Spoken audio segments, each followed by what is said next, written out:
ponerle nuevo, tú no sabes lo nerviosos que se ponen los críticos y los profesores cuando tú les tiras la categoría de nueva literatura latinoamericana o iberoamericana, porque los fuerzas a pensar en cómo leer esta literatura, cómo se lee, es nueva, o sea, no la puedo leer como Irlemar Champi y Julio Ortega han dicho que se lee el boom, tengo que pensarlo de nuevo, y eso genera una discusión bien interesante con la categoría.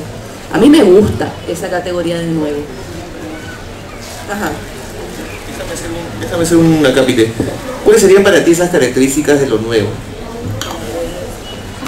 Películas que con mis padres.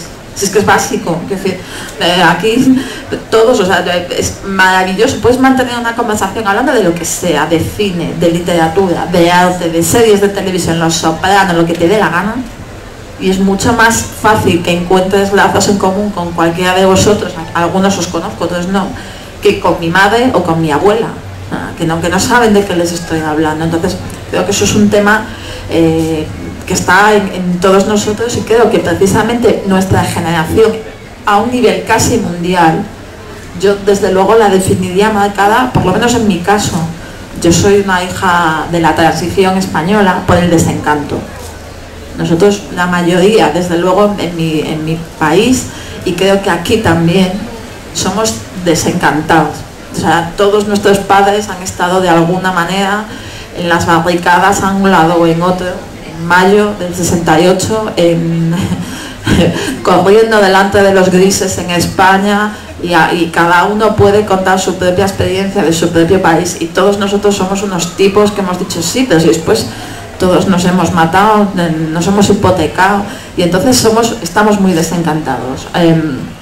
La realidad del campo, en mi caso por lo menos, yo que soy gallega y Galicia es una tierra muy marcada por el campo, se ha convertido en algo bucólico, en algo que nuestros abuelos, en una imagen de pureza, y en mi caso Mercediñas con las vaquiñas, que es una imagen maravillosa, pero que como somos unos desencantados ya no nos creemos. Y la realidad de las ciudades es la realidad con la que nosotros tenemos que luchar.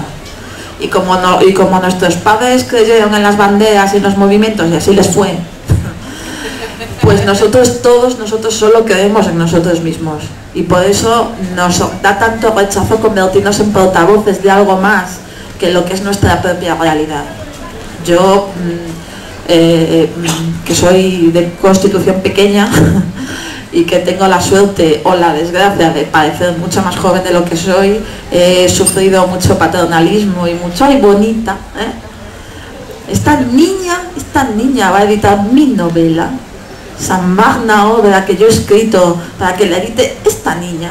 Entonces, por ejemplo, ese tipo de actitudes, pues yo he escrito una novela de una mujer que es policía y que recorre las calles de Madrid, que tiene muchos compañeros varones, y que lucha contra el estereotipo de la mujer policía, lucha contra el machismo de sus compañeros, y describe la ciudad de Madrid de una manera que quiero que sea realista, sobre todo porque yo soy de provincias y no deja de llamarme la atención. Vivir en una ciudad en la que el ático de lujo está a la vuelta de la esquina del poblado de Chabolas, donde se vende droga, ¿no? Entonces, creo que hay, además en mi caso por lo menos se nota mucho cuando hablo, ¿no? Yo soy una hija del desencanto, además el carácter gallego es un carácter bastante pesimista de por sí, algo que yo asumo irónico y tal, y lo llevo muy a gala, y creo que en el fondo de muchas maneras diferentes casi todos nosotros estamos haciendo lo mismo dentro de nuestro propio ámbito, y se pueden encontrar muchísimas lecturas en común de nuestra obra, porque en el fondo sí somos una generación de su madre y de su padre cada uno, pero sí lo somos, porque hemos nacido en épocas parejas, el mundo estaba de una manera, nosotros nos lo hemos encontrado de otra, y nuestra manera de actuar es nuestra manera de escribir, y nos interesa más contarnos de esta manera, porque ya seguramente nosotros, por un exceso de información, no nos creemos la mayoría de lo que estamos oyendo. Poca plata que tenía, y era simplemente imposible para mí regresar a estudiar a Nueva York, un programa así. Entonces era una beca igual, yo solo había postulado porque quería ver si empezaba, porque sabía que tenía la reputación de ser como el mejor programa de Estados Unidos. Yo en realidad quería ingresar y darme el lujo de rechazarlo. Pero luego miré mi cuenta bancaria y me di cuenta que no tenía ese lujo, entonces me fui. Y fue una gran experiencia, ¿no? Tuve tanta suerte de estar allí, venían escritores, desfilaban figuras increíbles. Me acuerdo de una noche en un bar estaba Seamus Heaney, el poeta irlandés, premio Nobel, y estaba Jeffrey Eugenides, el premio Pulitzer, novelista, ese año. O sea, los dos en el mismo bar, en la misma noche, o sea, hablando con nosotros, los alumnos, como si nada, o sea, como así, como si fuéramos gente a su talla, ¿no? Llegaban grandes figuras de la literatura norteamericana, poetas como Derek Walcott, otro premio Nobel, Salman Rushdie llegó. Salman Rushdie, sí. Pero llegó de incógnito para que no lo... el chato tiene un ego, o sea, él llegó como así, llegué, impresionante. Y claro, no llegué a hablar con él, pero mucha gente sí. Y dime una cosa, ¿cómo era en este sitio la mecánica, no? O sea, tú ibas, no sé, escribiendo cuentos o pedazos de novelas, los discutían entre todos, ¿cuál era la dinámica? Los talleres es lo más bonito de eso, que es bastante práctico y con mucha libertad.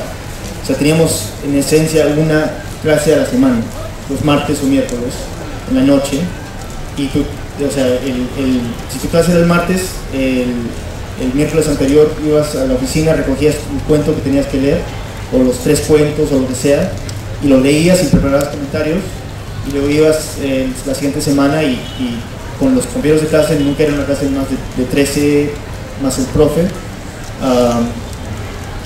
hablabas a lo largo de 3 horas quizás, a veces más, y luego ibas al bar con el amigo para llorar porque le habían dado duro su cuento, y fue una experiencia increíble. Además tenía una biblioteca alucinante, como el tamaño del Estadio Nacional, y yo me perdí ahí. Yo pasaba todo el día en esta biblioteca desde que abrían y solo estaban los nerds, recontra nerds, hasta la noche, ¿no? Hacía tanto frío que no quería salir. Entonces yo me llevaba mi sándwich, tenía un locker, allí dejaba mi laptop y escribía, guardaba mi computadora y pasaba 2 horas caminando por la biblioteca sacando libros así al azar, y luego regresaba y hacía otro turno de tarde escribiendo y luego me iba a casa, ¿no? Y así escribí el primer libro y la mitad de la novela. Cosas que no eran antes. Entonces, yo entendí cómo se parecen, en fin. Y hay una historia dolorosa que creo que vale la pena repetir. Dice, en una inquietante investigación llamada El libro negro de las marcas, sus autores, Klaus Bernhard y Hans Weiss, llegan a entrevistarse con uno de los más altos ejecutivos de la HC Stark para indagar sobre las condiciones de trabajo en la extracción del tántalo, que es una materia prima muy importante ahora. La respuesta del alemán es tan transparente que deja de ser cínica. La respuesta, comillas, los africanos no son como nosotros.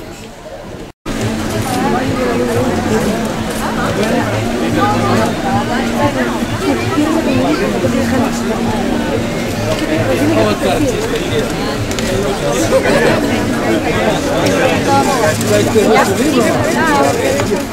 primeros, había empezado. Estos 2 primeros